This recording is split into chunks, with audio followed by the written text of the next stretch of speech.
Welcome, everybody, to Ridiculously Raw, the most must-see show on YouTube today. I am your ridiculously over good brother, Anthony Floyer, joined by my partner in crime on the Raw chat, Michael Bullock, the Phenom, along with Twisted Angel Didi Woodson. Fortunately, good old MF Michael Fletcher will not be joining us this evening due to work commitments beyond his control.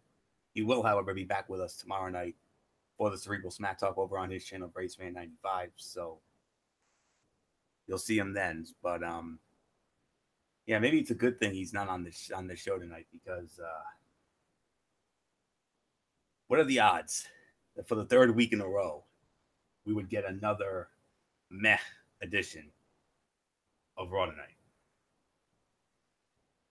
You know this is not going to be a good show when I'm looking more forward to giving you my Tony's take than I am for this. I mean, I got much more positive things to say about last week's 205 Live and Impact Wrestling.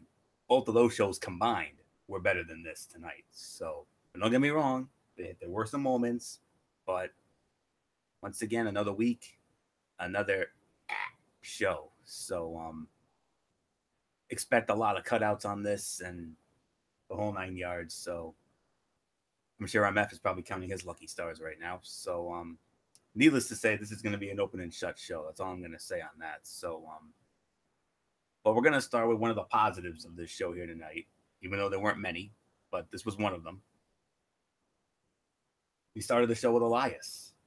Elias started the show and did his usual number, and then he was interrupted by Seth Rollins, and then from there, Roman Reigns and Jinder Mahal get involved, and it sets up a tag team match with Seth Rollins and Roman Reigns against Jinder Mahal and Elias, and the heel team, Elias and Jinder Mahal, win the match in 17 and a half minutes. Okay, as far as the opening segment goes, no complaints from me. I mean, it's nice to see a different act open up the show. I mean, usually we're used to having Kurt Angle or Stephanie McMahon or Roman Reigns or, you know, anybody of importance open the show. It's not often we get, a lesser talent, but hey, you give us Elias. Absolutely no complaints there. And I can understand why there are people who get a big kick out of his act and watching him work the crowd. And yeah, so I thought it was, for me, I thought it was the segment of the night automatically. No doubt about it. And as far as the match goes, I got to say, you can make an argument for fight of the night here. I mean, I'm debating between this and one other match for fight of the night, but this is definitely one of them. I would probably give this about 3.25, 3.5. I mean, it was a nice opening match with a logical win for Elias heading into his Intercontinental Championship match with Seth Rollins at Money in the Bank. Man, can you imagine? Can you imagine what Chicago, the internet capital of the world, the IWC capital of the world, is going to do when Seth Rollins and Elias get in there? That crowd is going to be conflicted. Both of those guys are going to get monster pops. Let's not kid ourselves. And I only wish MF was here because I would have loved to have gotten his early thoughts about the match. But nonetheless, segment of the night followed by one of the top two fights of the night. Like I said, I'm conflicted between one and another, but I could give this easily 3.25, maybe 3.5 for the effort. So really nothing more to say here. Michael Bullock, come on in, fresh off another one of our Raw chats. Yeah, we had fun with this opening segment and an opening tag match, but then it all went downhill after that. Yeah, yeah. I mean, this was definitely a great way to start off Raw. I mean, I thought it was a good segment. I mean, the crowd was definitely into Elias, no doubt about it. But yeah, like you said, Florio. I mean, basically, um, I can only imagine what that crowd will be like for this match at Money in the Bank because both of them are liked. So we'll just have to wait and see how it all goes down. And then as far as uh, as far as this tag team match is concerned, Yeah, I'm gonna give it about 3.25, 3.5. I mean, this is one of a few positives with tonight's. One of the some of the positives. Other things were, well, let's just say negative. And folks, you heard it here. Dee Dee Woodson said that if this was another bad Raw, she was going to go on a Dee Dee Woodson type rant. So yeah, I mean 3.25, 3.5. So yeah, so I'm gonna turn it to Dee Dee Woodson. So I'm guessing Dee Dee, your Twisted Angel side is coming out tonight. You think? Lord. I don't even know where to start. I mean, the segment, yeah, segment's solid. I completely disagree about the match. I was not that. I mean, yeah, it was a good match, but it's not anywhere in my books the match of the night. I thought it was like a 1 3/4 star match. It really just did not impress me at all. But the segment was solid. It was a good way to start the show. Something different. Just I'm not going to complain about. Although most people know I am not a fan of Elias. I don't think he knows much about what he's doing. But that's just me. So yeah, I'm not going to say too much more about this because this show definitely is not what I was hoping to have tonight. And after having the last few weeks of Raw, I'm not really looking forward to the go home show because I have a feeling it's going to be as bad as the rest of these. I'm praying it's not. So, Florio, just take it before I say something else. Yeah. I got to correct my rating. I misread my note. It's actually between 2.5 and 2 3/4 for that match. It was a solid match, yes, and it gave Elias the much needed win. And Same here with me, Florio. What's that? Yeah, same here with me. I gotta give it 2.5 to 2 3/4. Yeah, it was a solid match, and it gave Elias a much needed win. Continued to build to the Money to Make matches between the four men. It was a bit too overbooked, but it served its purpose. So, all right. So now we go into the first of our mass cutouts here. Kurt Hawkins said that if he won his match tonight, he was going to give the fans a free taco. He went up against a jobber, and his name was James Harden. Yeah, little winky dink of a coincidence there because hello, James Harden is the star of the Houston Rockets, and James Harden actually wins the match by disqualification in a minute and 40 seconds because of outside interference from Baron Corbin with the end of days. So, no comment. We're just going to move on. Then we had Nia Jax squaring off against Natalya. Nia Jax wins the match, 7 minutes and 28 seconds. Now, I'm just gonna leave this one up to you guys. Do you want to get into this, or do you want to call this a cutout? We can call it a cutout if you guys want. Doesn't matter to me. I'll take it for a spin if I have to. So, what's that? No comment. I'll take that as a cutout then. Okay. Yeah, it was a 1-star match anyway. It was a nothing match with the awkward fake injury leading to a flat finish. It wasn't good at all. It really added nothing to the Jackson Rousey build. Even though I was concerned that it was maybe a legitimate injury, but maybe it was a work after all. Who knows? Braun Strowman against Bobby Roode. You would think that would be something worth talking about. No, It wasn't. Braun Strowman wins the match, 4 minutes and 40 seconds. 1.5 stars. Braun smashed things, killed the guy. That's about it. I mean, you didn't really miss much of anything here. I mean, colossal disappointment. I thought this was going to be a passable match at the absolute best. I thought it was going to be a halfway decent fight at best, considering the talent involved. But 4 minutes and 40 seconds, that's it. Ugh. The highlight of the match was Braun Strowman breaking that ladder. That was the highlight of the match.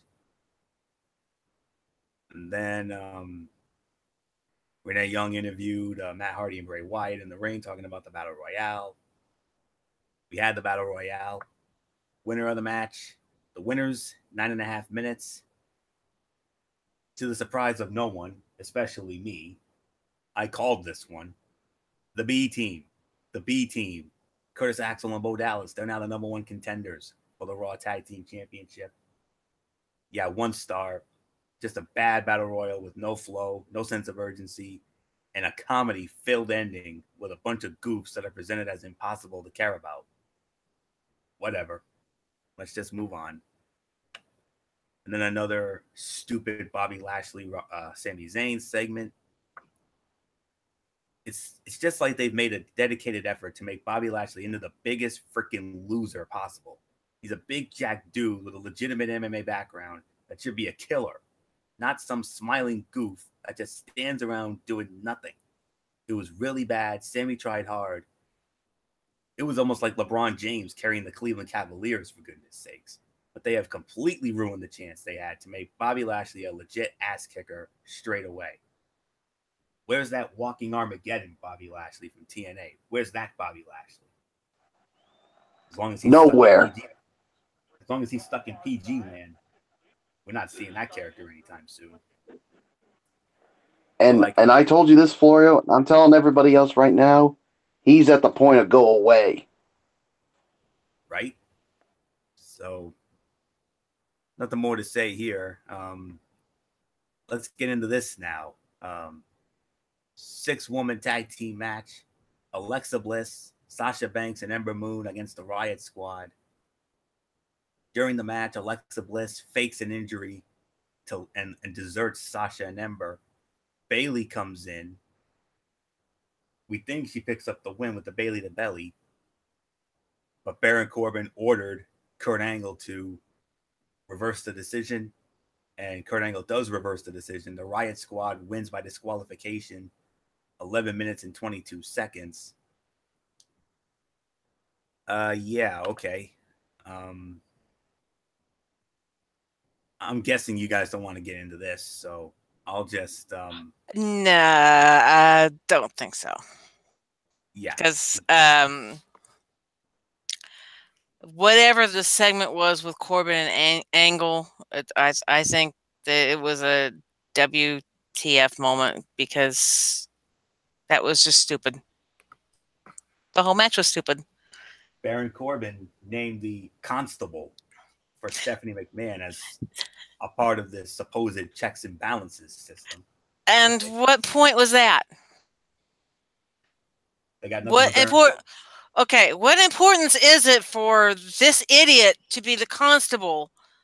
What is his relation to Stephanie for him to get this position? I mean, it makes my brain hurt.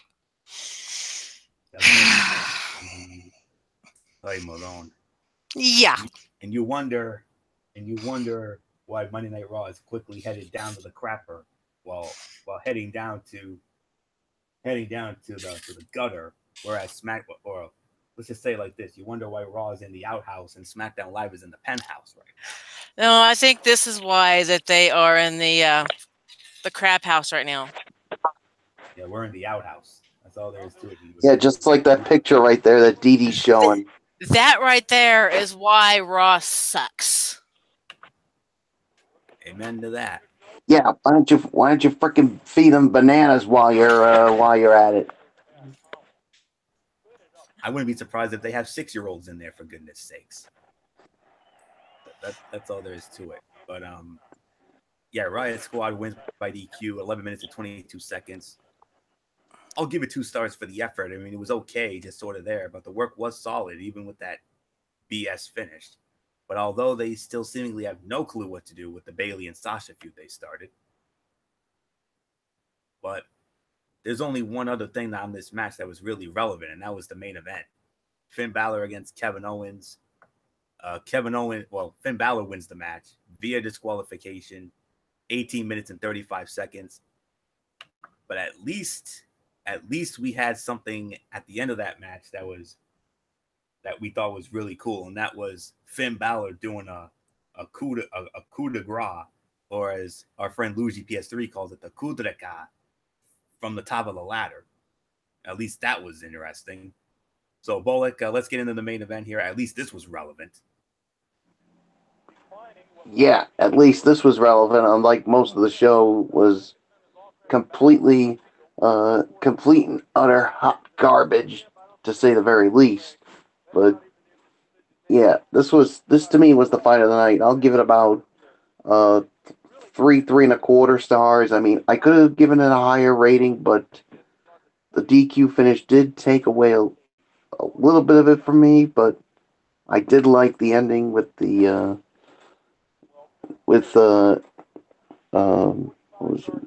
Balor doing the coup de grace from the top rope. So yeah, so there's really nothing more for me to say. 3 to 3.25 stars. Fight of the night. Dee Woodson, I give it to you. Yeah, definitely fight of the night. And for me, the segment of the night had to be Big Show with the Special Olympics team. And I think a lot of us know why I would say that.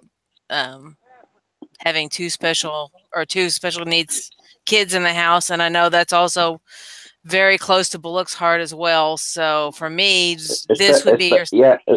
Yeah, especially since I just competed at the State Summer Games this weekend. Exactly. So for me, that right there would be the segment of the night, especially watching them all do Balor's entrance as he's coming out. That was just, I think, the most lightning part of this whole show tonight. That was probably the best thing you could see, is to see all these guys standing there raising their arms with Balor, even turning around with them and doing this, just doing that, and Balor coming out giving him the high fives. Because as y'all if you all watch the Facebook matches, that was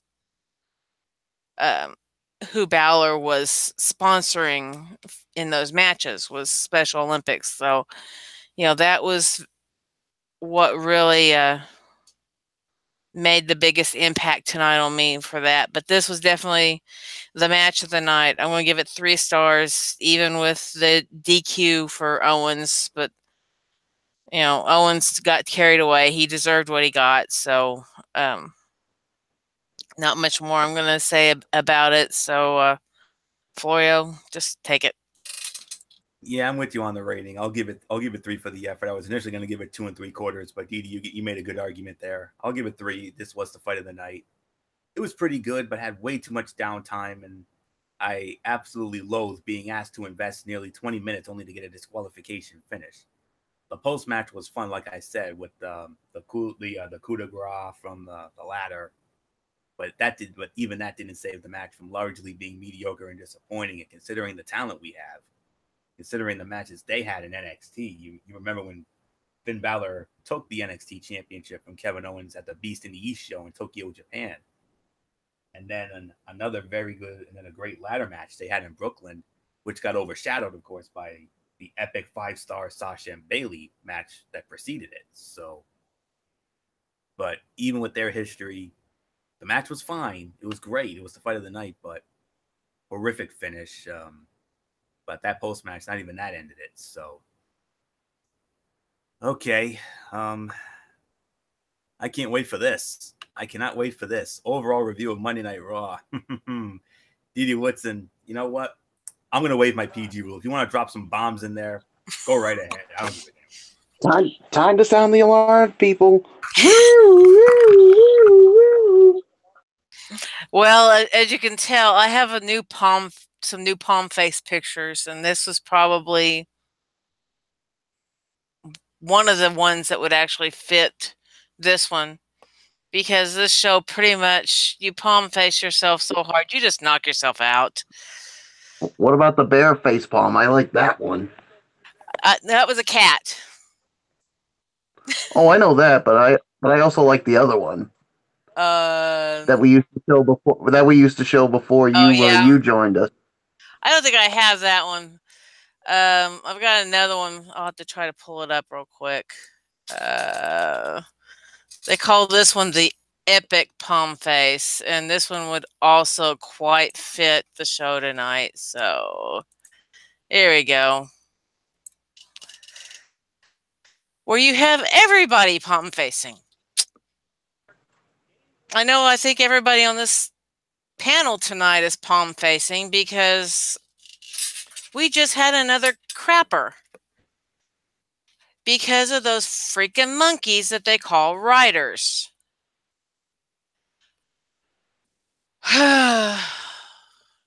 These writers don't know their butt from a hole in the ground.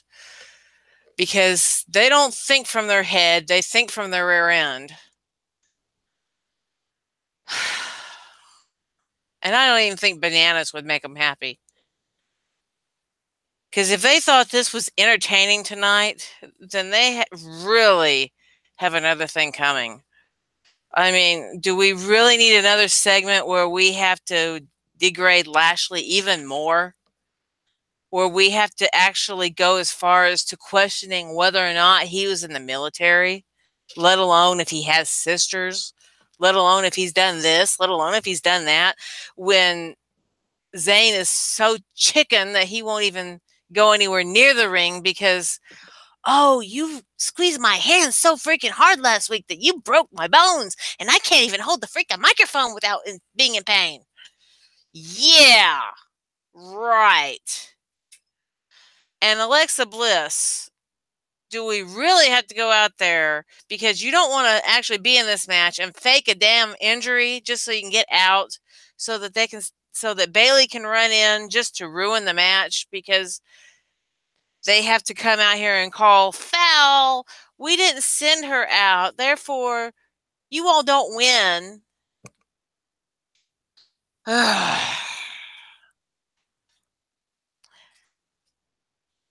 And Slater being so stupid to knock his own tag team partner out of the ring.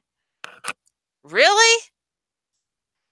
I'm sorry. I mean, there's just too much crap to talk about on this show that is literally crap. I mean, yeah, I would definitely say Braun Strowman breaking the ladder was probably the biggest thrill out of that match. I'll agree with that. I definitely will agree with that. But really? Yeah, what happened to this guy here that he's not finished with people? Roses are red, violets are blue. My name's Braun Strowman. I'm not finished with you.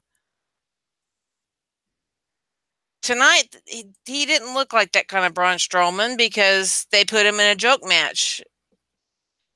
Which Rude is not a joke competitor. What happened? What happened to having two guys come into the ring and actually do their job instead of coming out here and turning your match into a gimmick?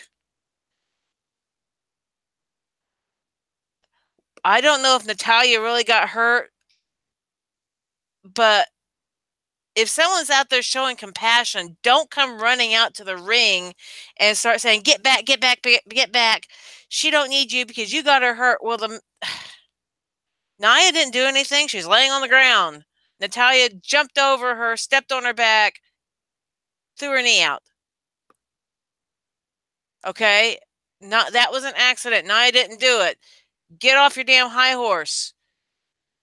The person that you all need to be focusing on is the injured person in the ring, not fighting each other.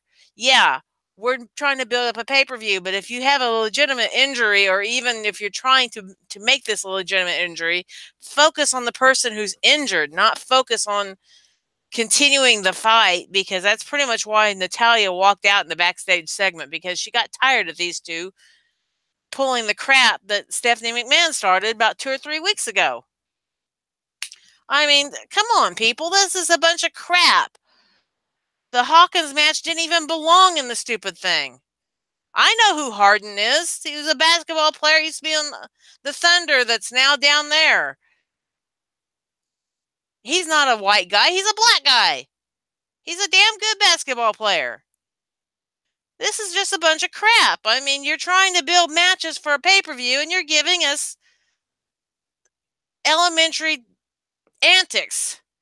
I mean, get your butts out, your heads out of your butts, get your act together, and start throwing together a half-decent show instead of this crap. You want a rating? I'm going to give you a 2. You're that bad tonight.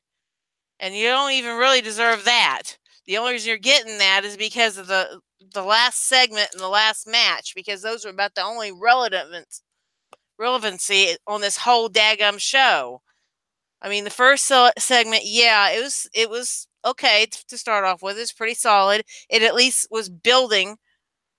But then you throw us that match, and what the heck? From the minute you guys started with match 1 to the minute you guys got to the stuff around the women's 6-man, you guys just pretty much blown it. I'm done with you guys. You guys suck. And as far as I'm concerned, you can pretty much just kiss my butt, all right? So next week, you better have a half-decent program, or you're going to get another one of these wild rants and even more of the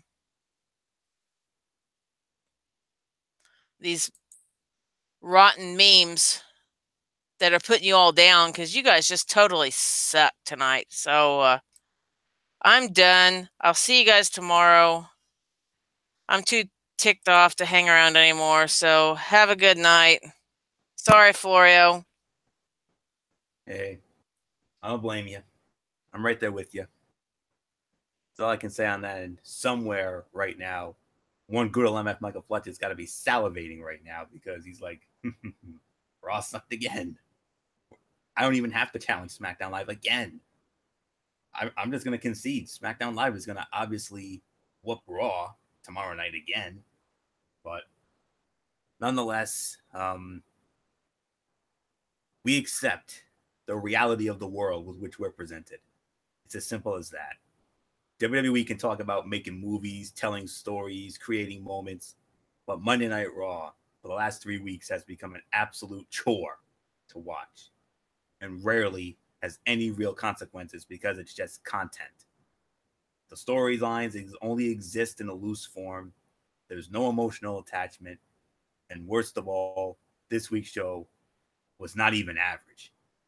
It was actively bad most of the time. Of all the shows they've done, this was certainly one of them. I was going to give it a 4 out of 10, but after what Dee Dee said, I think I'm going to go with that rating. I think I'm going to go with her rating. I think I'm going to go with 2 out of 10. I mean, I was going to give it a 4, but I don't even think it's worth a 4. I think it's more of a 2. I could go all the way and give it a 0, but everything, the opening segment and match was good. Main event was good. Everything else, pointless, unnecessary, gobbledygook nonsense. And there's only one way I can sum this all up. I just have to find the image for a moment. But I mean, I just got to find that image. I mean, yeah, I think I've got it. This, before I give it to you, Bullet, this, I think, sums up how Vince McMahon and the writers of Monday Night Raw not only feel about Raw, but also us as fans all together. This is basically what they're saying. I think you can read the picture right there. That's basically the last 3 weeks, and especially tonight. Vince McMahon has 2 words for us. F you. Bullock, I mean, the only thing that could put this over the top is if you do your infamous "I can't take it" face, because basically I can't take it either. So, no, not that I can't take it face. You know the one I'm talking about, the one that made you a household name here on this show. So, yeah. So, damn right. There you go. You speak on behalf of all of us. So, once again, SmackDown Live is obviously going to kick butt. That's all there is to it. I mean, okay, you give us 2 fatal 4-way matches for next week, featuring the 4 male competitors in the Money in the Bank ladder match: Braun Strowman, Bobby Roode, Kevin Owens, Finn Balor. I might have a decent feeling about that. And then you have a 4-way with the women's competitors: Natalya, Alexa, Ember, and Sasha. I disagree. You really think anybody's going to give a damn after what we saw tonight? No, you make a good point. You're right. Forget you I said think that. I give a crap about those 2 matches next week after what we saw tonight? I don't think so. Yeah, you're probably right. But I don't want to lose hope. Because I wouldn't be surprised if those 2 matches sucked as well. But here's the thing about Fatal 4-Way matches: there are no disqualifications, so we'll see. So that image I just had, that's basically what Vinnie Mac and the WWE writers think of us, and think of Raw, and think of Raw fans all together. Yeah, well, here's what I say to Vinnie Mac right now. Fuck you, you bastard. Amen. Amen. Originally 4 out of 10, it's now a 2 out of 10. I don't even have to go on any further detail here. I mean, I don't even think I'm going to bother giving a rah-rah speech here. I mean, not even I can turn this around. So, 2 4-way matches, both better deliver. That's all I can say. Houston, we got a problem, a big problem. Raw sucks. It's in the outhouse. SmackDown Live's in the penthouse. So, done, finished. Bullock, just go. Florio, you know what?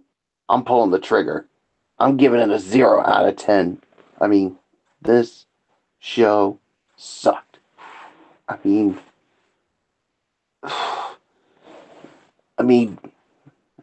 Vinnie Mac, and to your stupid ass monkey writers over at the headquarters, did you guys really think this was funny after what we saw tonight? You guys, you fucking guys may think this is fun, but I don't think so. Florio, I mean, you don't find it funny. I don't find it funny. I mean, this is just a fucking joke. A plain fucking joke. And you want to know what, Florio? I'm going to say this right here, right now. If we get another bad show next week, you want to know what's going to happen?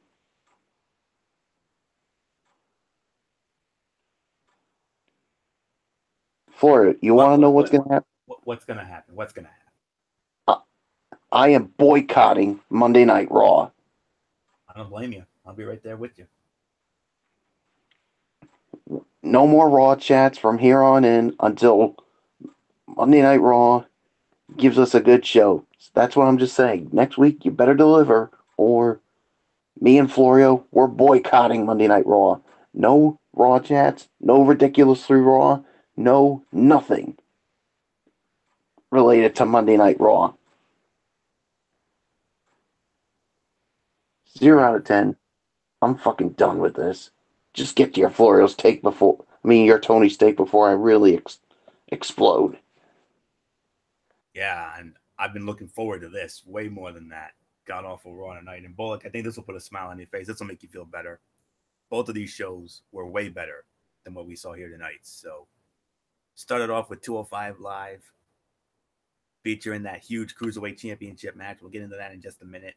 But we had another match beforehand, tag team match. D. Brian Kendrick and Jack Gallagher against Kalisto and Lince Dorado. Kendrick and Gallagher win the match, 6 minutes, 35 seconds. I'll give it 2.5 stars for the effort. I mean, it was a solid opener. And it looks like Drew Gulak has just formed an alliance with Gallagher and Kendrick. So that could be interesting stuff going forward. So that's all there is to say on that. Now we move on to the match we were all waiting for, the Cruiserweight Championship matchup. Cedric Alexander, Buddy Murphy, winner of the match in 20 minutes and 5 seconds. And still, the WWE Cruiserweight Champion, Cedric Alexander, wins it with a lumbar check. The average rating I saw for this was 4.25. No, that's underscoring it. This is my opinion alone. This was a 5-star classic. Fantastic main event. That was one of, if not the best 205 Live matches since the relaunch. Bullock, MF, and I were at SmackDown Live April 17th, and we saw that Tornado tag match. That was a 5-star classic, but this was way better than that. These guys killed it. Great layout, action that constantly escalated throughout the match, and they even had an invested crowd. The crowd was even into it. Cedric Alexander has been wonderful as champion, and Buddy Murphy has really been killing it since his call-up and has really become a must-see performer for the brand. His in-ring is great, his heel mannerisms are great, and he comes off as a killer, which works perfectly juxtaposed against Alexander's Never Say Die babyface champion character. If any of you haven't watched it on the WWE Network yet, Bullet or anybody out there, make sure you make time for this. That's all I can say there. 8 out of 10 is my rating. The opening match dragged it down a little bit. If that opening match had been a little better, I would have gone higher, but 8 is the best I can go. This was a great show. Solid undercard match that gives us a new faction, as well as continues an established rivalry, and an absolutely great main event that was one of, if not the best 205 Live matches since the relaunch. Absolutely amazing. So you guys got to go out of your way to see that. That was freaking incredible. Double tope con hilos, the whole 9 yards. And tomorrow night on 205 Live, Buddy Murphy will square off against Mustafa Ali, and Lince Dorado will square off against Steve Brian Kendrick. So you want to know what the best match on, what the best wrestling show on television is right now? It sure as hell is not Monday Night Raw, especially after tonight and the previous 2 weeks. It's not SmackDown Live, as great as that's been. It's not NXT, and it's not Impact Wrestling. It's 205 Live, hands down. So 8 out of 10 for that. Let's get into Impact Wrestling, which was the Under Pressure show, the free TV special, which was just as good. So, but it did start slow, though, I'll be honest. We started it off with a match. Eli Drake against Scott Steiner. Eli Drake wins it 6 minutes and 15 seconds. This was easily the worst fight of the night. 1 star. This was bad. Steiner was really slow and largely looked lost, but Drake worked his ass off to make the best of it. Right guy won. The finish worked, but it wasn't good. Women's knockouts matchup here. First of 2. Madison Rayne against Tessa Blanchard. Madison Rayne picks up the win, 6 minutes and 20 seconds. 2 3/4 of a star. Rayne picks up the surprising win over the overconfident newcomer. Overall, pretty good outing. I thought they played their roles well, but the finish came off a bit flat, and I think they needed a bit more time to let the match develop. Tessa Blanchard losing was unexpected, as Madison really felt like she was there to be the established name to lose to the hot newcomer, but now Madison is suddenly a contender. Interesting. And then we had a number 1 contenders match for the X Division Championship. Brian Cage against Desmond Xavier. Brian Cage wins in 5 minutes and 35 seconds. Even with the short match, I'm going to give it 3 stars for the rating. I mean, it was a good and fun little sprint. Cage walked away with a dominant win and is the number 1 contender for the X Division Championship. And it feels like Brian Cage will eventually be Xavier's mountain to climb in the end when he finally wins the title as well. He put up a good fight. He couldn't defeat the Machine just yet. Then we had a last rites coffin match for the Knockouts Championship. Ali defending against Su Yung. Winner of the match in 11 minutes and 50 seconds. And the new Knockouts champion, Su Yung. Second best fight of the night. I'm giving it 3 1/4 stars. Young took out Rosemary and forced Ali to play her game. And while Ali tried to channel the demon, it was not enough to overcome and retain the title. It wasn't a great wrestling match, and the use of the stipulation was solid, but in terms of drama and character work, playing off of the story that was established. This was very good, and now we see where the feud and the championship will go from here after Young definitively won. Will Ali disappear for a while? Rosemary is out with a knee injury / death, and Reign appears to be the only knockout with momentum right now. And then the main event of the evening for the Impact World Championship, Pentagon Jr. defending against Austin Aries. Winner of the match in an even 20 minutes. And new Impact World Champion Austin Aries. Fight of the night, 3 3/4 to 4 stars. Despite being a bit overbooked for my taste, it was a very good match as these two have really built a nice chemistry. I'm not a big fan of the overbooked finishing stretch, but in a way it was kind of needed. It gives us the full Austin Aries heel turn that was very much needed. And also, Pentagon wanted to fight and have a proper winner to prove he was the best and only lost because Aries cheated to win with a low blow. So, Aries as a newly minted and fresh heel opens up a lot of possibilities. And Pentagon Jr. coming for revenge could be really great. I think the feud will likely continue in some form, but with a fresh dynamic, which should be fun. So, 7.5 out of 10. It started badly with that Drake and Steiner match, but once you get past that, good wrestling show overall. Eli Drake hopefully has a new direction. Madison Rayne appears to be a player again in the Knockouts division. Brian Cage continues to roll and will challenge for the X Division title. Su Yung is the undead queen of the Knockouts. And heel Austin Aries sits atop the mountain once again as the World Heavyweight Champion. If you're watching it on DVR, skip the Steiner and Drake fight, but the rest of the show is well worth your time. Solid 7.5 out of 10. This upcoming week, Eli Drake will have a Fact of Life segment. LAX against the Cult of Lee. Brian Cage against Rohit Raju. Taya Valkyrie against Rebel. Z&E defending the World Tag Team Championship against Aerostar and Drago. And a Murder in the Woods street fight match. Eddie Edwards and Sami Callihan. We'll see how that goes. So that all goes down Thursday night. Top television. So that's all there is to say on that. So with all that being said, we're going to put the bow on this. We're mercifully going to put the bow on this edition of Ridiculously Raw. We want to thank you all so very much for not only watching, but for putting up with our rants and all that good stuff. So tomorrow night at 10 p.m., immediately following SmackDown Live, hop on over to MF's YouTube channel, BraceFan95, for another edition of the Cerebral Smack Talk. We'll review SmackDown Live. Becky Lynch against Charlotte Flair. Aiden English and Lana against Jimmy Uso and Naomi. A contract signing with AJ Styles and Shinsuke Nakamura for their last man standing title match and Money in the Bank. And there is something awful going to go down that show. Some pointless segment with Carmella and Asuka. So maybe that'll give Raw some hope, but I doubt it.